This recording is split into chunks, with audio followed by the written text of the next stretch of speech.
These are the two properties. നമുക്ക് എപ്പോഴും നമ്മൾ കോഷ്യൻ്റ് എടുക്കുമ്പോൾ ആർഗ്യുമെൻറ്റിൻ്റെ നെഗറ്റീവ് ആണെന്നും പ്രോഡക്റ്റിൻ്റെ ആർഗ്യുമെൻ്റ് പോസിറ്റീവ് അഡീഷൻ ആണെന്നും ഓർത്തിരുന്നോണം.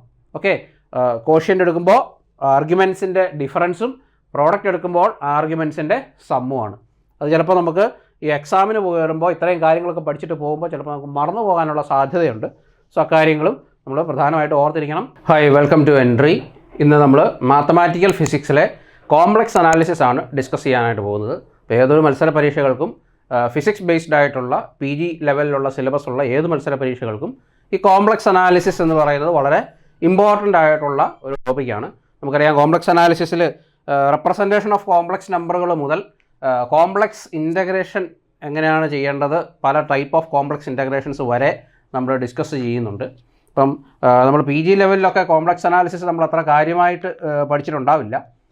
അപ്പം ഒരു പ്രോബ്ലമാറ്റിക് ലെവലിൽ കോംപ്ലക്സ് അനാലിസിസ് ഡിസ്കസ് ചെയ്യുക എന്നുള്ളതാണ് നമ്മുടെ ക്ലാസ്സിൻ്റെ പ്രധാന ലക്ഷ്യം. നമുക്കറിയാം, കോംപ്ലക്സ് അനാലിസിസ് എന്ന് പറയുന്നത് 17ാം നൂറ്റാണ്ടിലാണ്, 17th സെഞ്ച്വറിയിലാണ് കോംപ്ലക്സ് അനാലിസിസിൻ്റെ ഒരു ആരംഭം എന്ന് പറയുന്നത്. ഇപ്പോൾ ഫോർ എക്സാമ്പിൾ നമുക്കറിയാം, if this is my quadratic equation z² minus 4z plus 5 equals 0, ഇങ്ങനൊരു ക്വാഡ്രാറ്റിക് ഇക്വേഷനാണ് എനിക്ക് ഉള്ളതെന്ന് കരുതുക.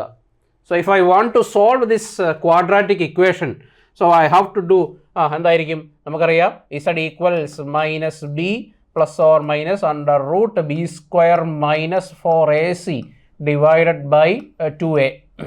ഇതാണ് നമുക്ക് റൂട്ട്സ് കണ്ടുപിടിക്കാനുള്ള ഫോർമുല. നമുക്കറിയാം, so it is minus b 4 plus or minus under root 16 minus എന്തായിരിക്കും 4 into 5 it is 20 into 1 divided by 2a, that is 2. So it is 4 plus or minus 16 minus 20 എന്ന് പറയുമ്പോൾ നമുക്ക് it is minus 4. So it is root of minus 4 by 2. So root of minus 4 by 2. So ഈ ഒരു condition വന്നപ്പോഴാണ് complex നമ്പറുകൾ എന്ന് പറയുന്ന ഒരു കാര്യത്തെപ്പറ്റി നമുക്ക് ചിന്തിക്കാൻ നമ്മൾ തന്നെ തുടങ്ങിയത്. കാരണം നമ്മൾ 7th സ്റ്റാൻഡേർഡിലൊക്കെ നമ്മൾ ക്വാഡ്രാറ്റിക് ഇക്വേഷൻസ് ഒക്കെ പഠിച്ചു കഴിഞ്ഞപ്പോൾ നെഗറ്റീവ് ഓഫ് സം നമ്പേഴ്സ് വന്നു കഴിഞ്ഞപ്പോഴാണ് what should be there root. നമുക്ക് പോസിറ്റീവ് റൂട്ടുകൾ മാത്രമേ നമ്മൾ ആ സമയത്ത് പഠിച്ചിട്ടുള്ളൂ.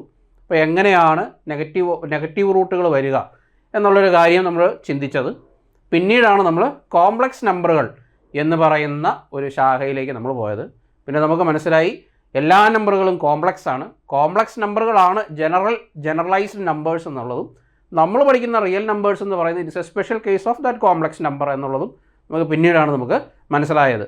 സോ ഇപ്പോൾ ഇങ്ങനൊരു കേസ് വന്നു കഴിഞ്ഞാൽ what should B, that is 4 plus or minus this is 2i, isn't it, divided by 2. So this will be equal to 2 plus or minus I. So 2 plus or minus I.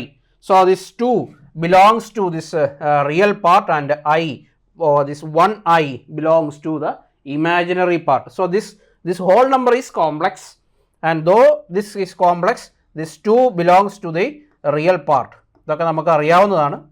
ഇനി ആർക്കെങ്കിലും മറന്നു പോയിട്ടുണ്ടെങ്കിൽ അവർക്ക് വേണ്ടി മാത്രമാണ്. This belongs to the real part, and this 1i, this 1 belongs to the imaginary part. 1 belongs to the imaginary part. So ഇത് നമുക്ക് മനസ്സിലായി, ശരിയല്ലേ? So what are the properties of complex numbers? What are the properties of complex numbers? Properties of complex numbers.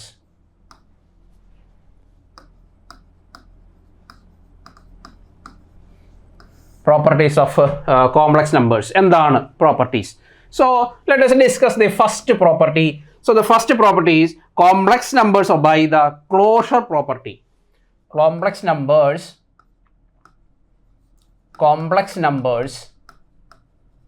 obey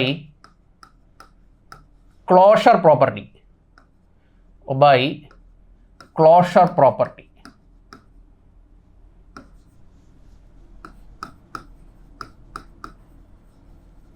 complex numbers by closure property in addition to multiplication and exponents. In addition to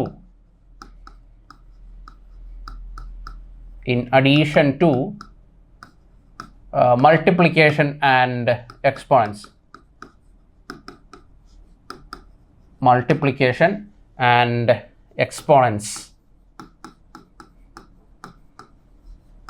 So നമുക്കറിയാം ഒരു real numbers they by multiplicative property and also exponential property. So in addition to that multiplication and exponents property, complex numbers also obey closure property. So what is this closure property? So closure property എന്ന് പറഞ്ഞാൽ closure property. So if I have two complex numbers z1 and z2, if I add those two complex numbers z1 and z2, so you will get another complex number, let it be z3, and it also belongs to the complex. It also belongs to the complex numbers. So the result of the addition of two complex numbers will also be a complex. So closure property in addition. Okay, and if you multiply these two complex numbers z1 and z2, this also belongs to the result of this addition, this multiplication z1 and z2. This also the result also belongs to the complex number.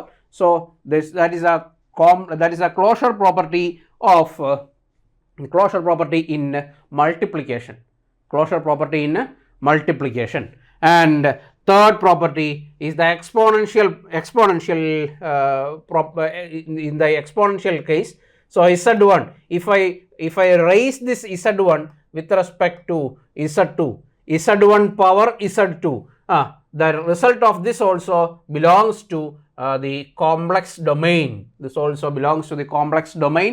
So the complex numbers obey closure property in addition, multiplication and exponents. In addition, multiplication and exponents. Okay, better complex property in addition, multiplication and exponents. In addition, multiplication and exponents. Okay, so this is the closure property in addition, closure property in multiplication and closure property in exponents. Okay, clear?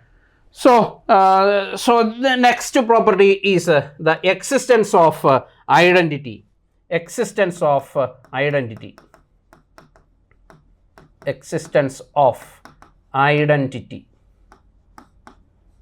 Existence of identity. So we know for real numbers there is identity in addition and multiplication.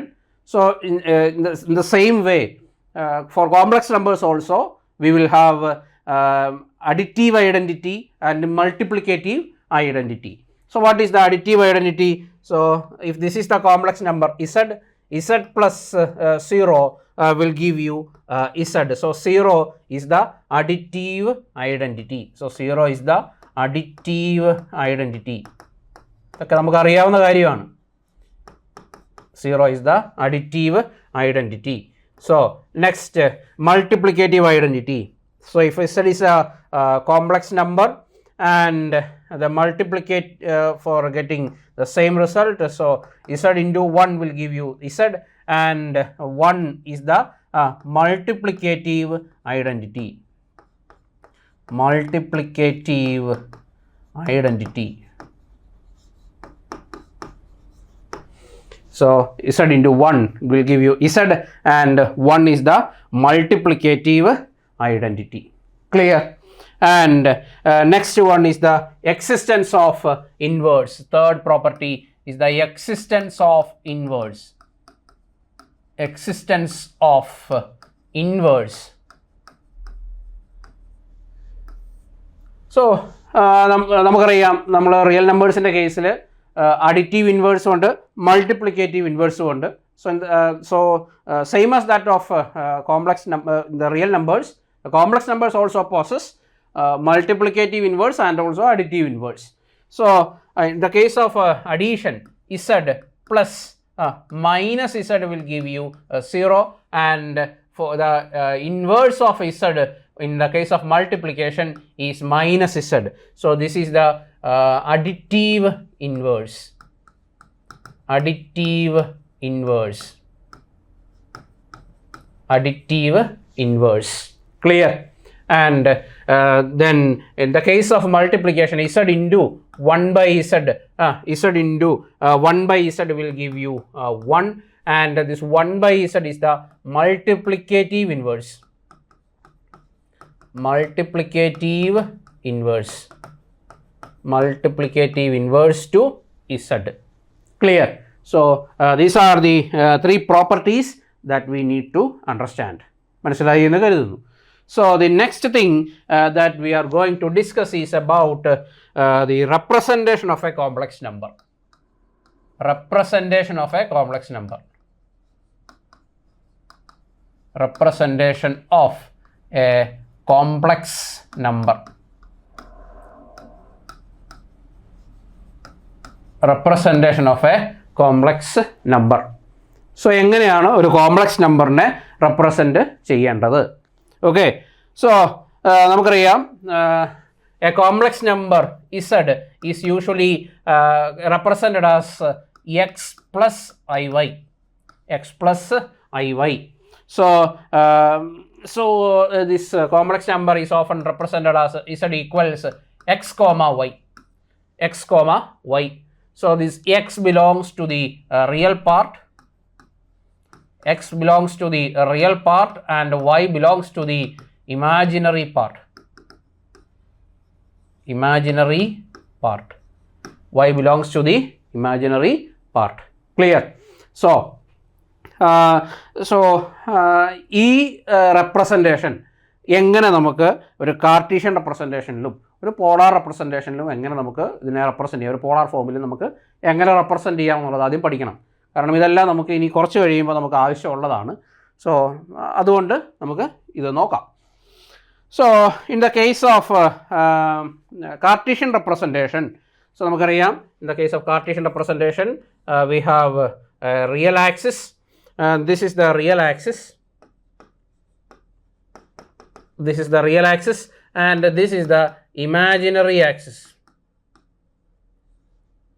This is the imaginary axis.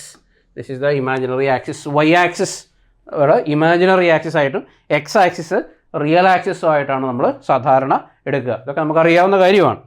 And z equals x comma y and I am marking it as this point. This is my x comma y, ordered pair x comma y. Clear? So this is my this is my point. So x comma y and this is x. Clear? This is my x and this is my y.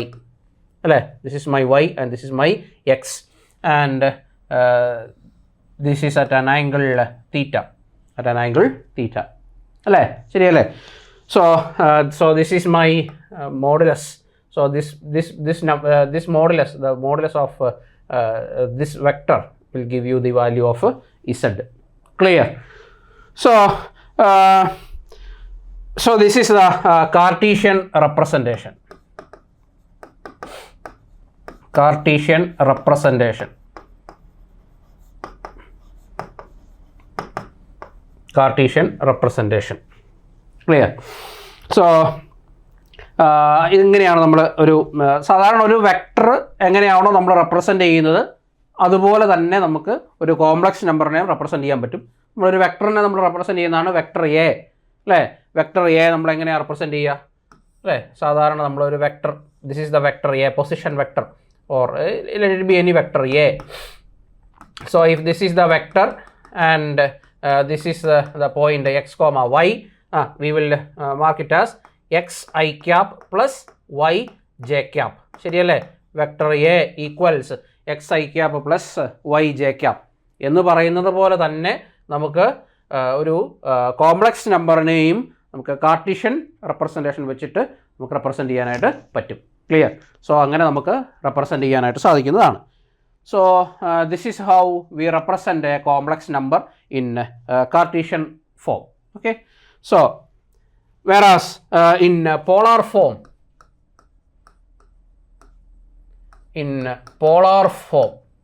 എങ്ങനെയാണ് നമ്മൾ polar ഫോമിൽ represent ചെയ്യുക? So in the polar representation, so നമുക്കറിയാം, so Z is equal to my real axis and this was my imaginary axis and I got this point as X comma Y, ശരിയല്ലേ? X comma Y and this was my Z. So and I marked this as theta. So ശരിയല്ലേ? So അങ്ങനെയാണ് എങ്കിൽ, so modulus of Z നമുക്കറിയാം, in the polar representation the modulus of Z will be equal to R. Modulus of Z will be equal to R. So if this is the case, modulus of ഇസഡിനെ നമ്മൾ position vector R ആയിട്ട് എടുക്കുന്നു. So അങ്ങനെയാണെങ്കിൽ if this is R and this is theta, what is this?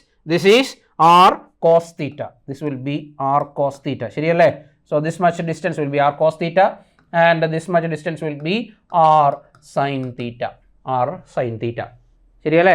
നമുക്കറിയാവുന്ന കാര്യമാണ്. So we got x is equal to r cos theta and y is equal to r sin theta. r sin theta. So what is then y by x? y by x will give you sin theta by cos theta. r and r cancels. Sin theta by cos theta will be tan theta. Tan theta, or theta equals tan inverse y by x. Tan inverse y by x. Clear? So if that is the case, നമുക്കറിയാം z is equal to x plus iy ആയിരുന്നു. z is equal to x plus iy.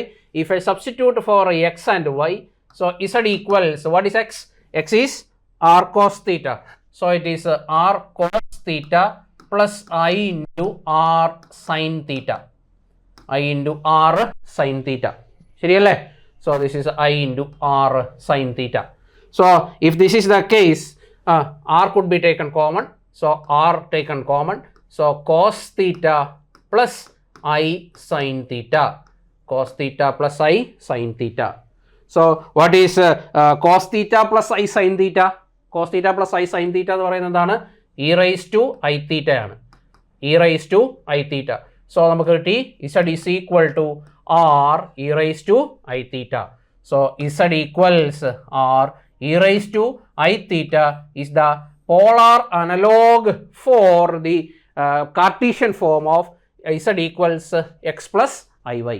So x plus iy യുടെ polar analogue ആണ് എന്ത്? z is equal to r e raised to I theta. Clear? So z is equal to r e raised to I theta. So നമുക്കിതിൽ z is equal to r e raised to I theta നമുക്ക് കിട്ടി. So what is this r? So r is equal to modulus of z. r is equal to modulus of z. So modulus of z, or it gives you the magnitude. It gives you the magnitude. Modulus of z എന്ന് പറയുന്നത് എന്തായിരിക്കും? It is modulus of z will be r.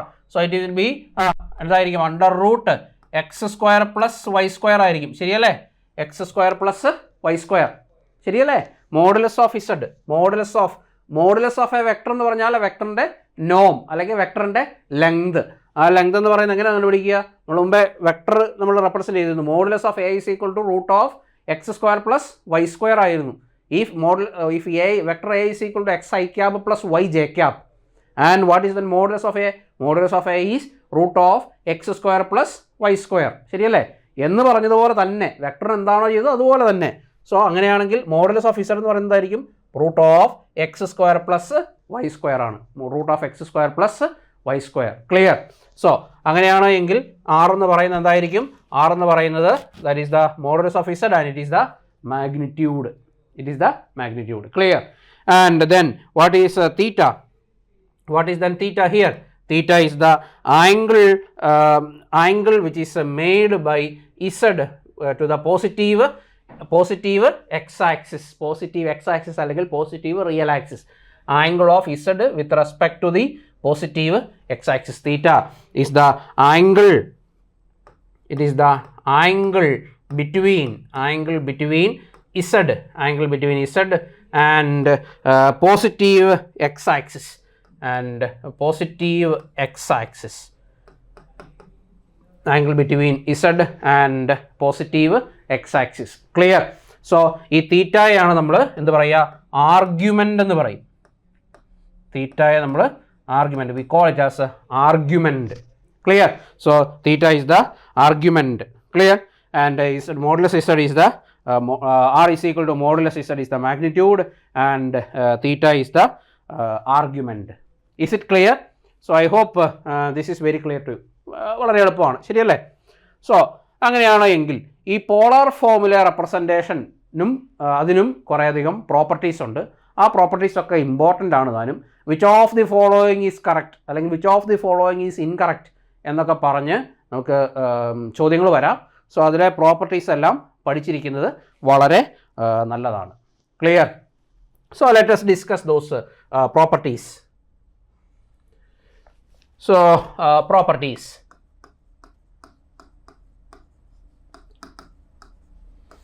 So let I am assuming two complex numbers. So let z1 equals z1 equals r1 e raised to I theta 1. This is my first complex number.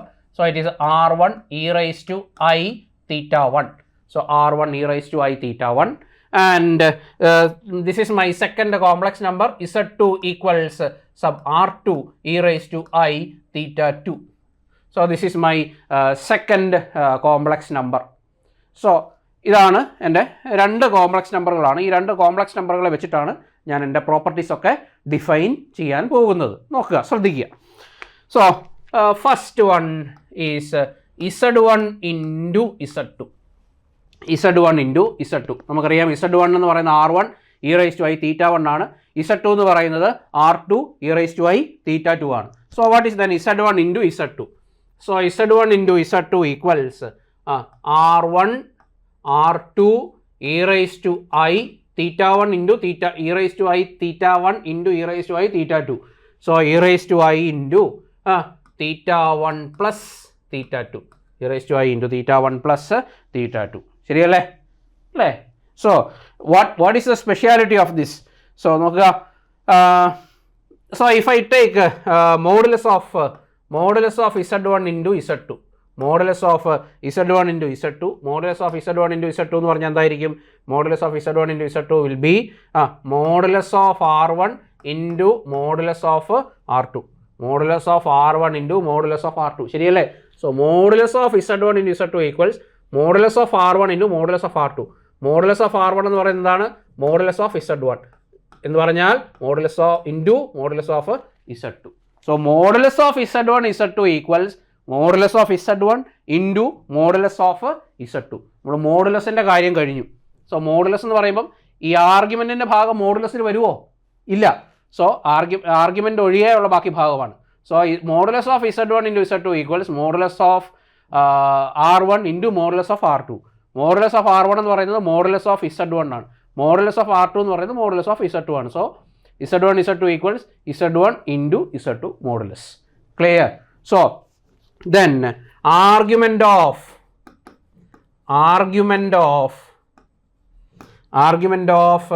z1 z2, argument of z1 z2 equals argument of z1 z2 equals argument of z1 into z2. ദാ ഇതിൻ്റെ argument എന്താണ്? Argument of z1 z2 equals നോക്കിയാൽ ഇവിടെ argument എന്താണ് വന്നിരിക്കുന്നത്? θ1 plus θ2 എന്നാണ് വന്നിരിക്കുന്നത്. ശരിയല്ലേ? So that means argument of z1 z2 equals argument of z1 plus argument of z2. So this is the property, very very important. So argument of z1 z2 equals argument of z1 plus argument of z2. Clear? മനസ്സിലായോ? So first property നിങ്ങൾക്ക് മനസ്സിലായെന്ന് കരുതുന്നു. So then what is the second one? Second property. So second property ഇവിടെ നമ്മൾ product ആണ് പഠിച്ചത്, product ആണ് കണ്ടത്. So second property is regarding quotients z1 by z2, z1 by z2. So z1 by z2 എന്ന് പറയുന്നത് വരും, what is z1? Z1 is R1 e raised to I theta 1. So R1 e raised to I theta 1 divided by R2 e raised to I theta 2. ശരിയല്ലേ? R2 e raised to I theta 2. So this is equal to R1 by R2 into R1 by R2 into e raised to I theta 1 minus theta 2. e raised to I theta 1 minus theta 2. ശരിയല്ലേ? So അങ്ങനെയാണോ എങ്കിൽ ഇവിടെ എന്ത് വരും? then modulus of Z1 by Z2, modulus of Z1 by Z2 എന്ന് പറയുന്നത് എന്ത് വരും? that is modulus of Z1 divided by modulus of Z2 and argument of Z1 by Z2, argument of Z1 by Z2 equals what is that? Argument of Z1 minus argument of Z2, argument of Z1 minus argument of Z2. Clear? So these are the two properties. നമുക്ക് എപ്പോഴും നമ്മൾ quotient എടുക്കുമ്പോൾ ആർഗ്യുമെൻറ്റിൻ്റെ negative ആണെന്നും പ്രോഡക്റ്റിൻ്റെ argument positive addition ആണെന്നും ഓർത്തിരുന്നോണം. Okay, quotient എടുക്കുമ്പോൾ ആർഗ്യുമെൻസിൻ്റെ ഡിഫറൻസും product എടുക്കുമ്പോൾ ആർഗ്യുമെൻസിൻ്റെ സമ്മുമാണ്. അത് ചിലപ്പോൾ നമുക്ക് ഈ എക്സാമിന് വരുമ്പോൾ ഇത്രയും കാര്യങ്ങളൊക്കെ പഠിച്ചിട്ട് പോകുമ്പോൾ ചിലപ്പോൾ നമുക്ക് മറന്നു പോകാനുള്ള സാധ്യതയുണ്ട്. സോ അക്കാര്യങ്ങളും നമ്മൾ പ്രധാനമായിട്ട് ഓർത്തിരിക്കണം. ഈ ബേസിക്സ് ആയിട്ടുള്ള കാര്യങ്ങൾ ഓർത്തിരിക്കുന്നത് നല്ലതാണ്. കാരണം ചിലപ്പോൾ ഒരു ബേസിക്സിൽ ക്വസ്റ്റ്യൻസ് ഫ്രെയിം ചെയ്യാനുള്ള സാധ്യതയുണ്ട്. സോ അതുകൊണ്ട് ഈ ബേസിക്സ് ആയിട്ടുള്ള കാര്യങ്ങൾ ഓർത്തിരിക്കണം. നമ്മൾ വളരെ ടോപ്പ് ലെവലിലുള്ള കാര്യങ്ങൾ പഠിക്കുന്നതോടൊപ്പം തന്നെ ബേസ് വിട്ടു പോകാതിരിക്കാനായിട്ട് പ്രത്യേകം ശ്രദ്ധിക്കണം. കാരണം ബേസ് വെച്ചിട്ട് ഒരു ക്വസ്റ്റ്യൻസ് ഫ്രെയിം ചെയ്യും. അപ്പോൾ ആ ബേസ് നമ്മൾ മനസ്സിലാക്കിയിരിക്കണം. That is very very important. Clear? So അത് മനസ്സിലായി എന്ന് കരുതുന്നു.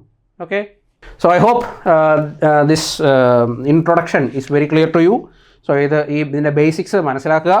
ബേസിക്സ് ഇമ്പോർട്ടൻ്റ് അല്ല എന്ന് കരുതരുത്. ഇത് വെച്ചൊരു ക്വസ്റ്റ്യൻസ് ഉണ്ടാവും. സോ അക്കാര്യങ്ങളും മനസ്സിൽ വെക്കണം. So we will see you with another video. Thank U.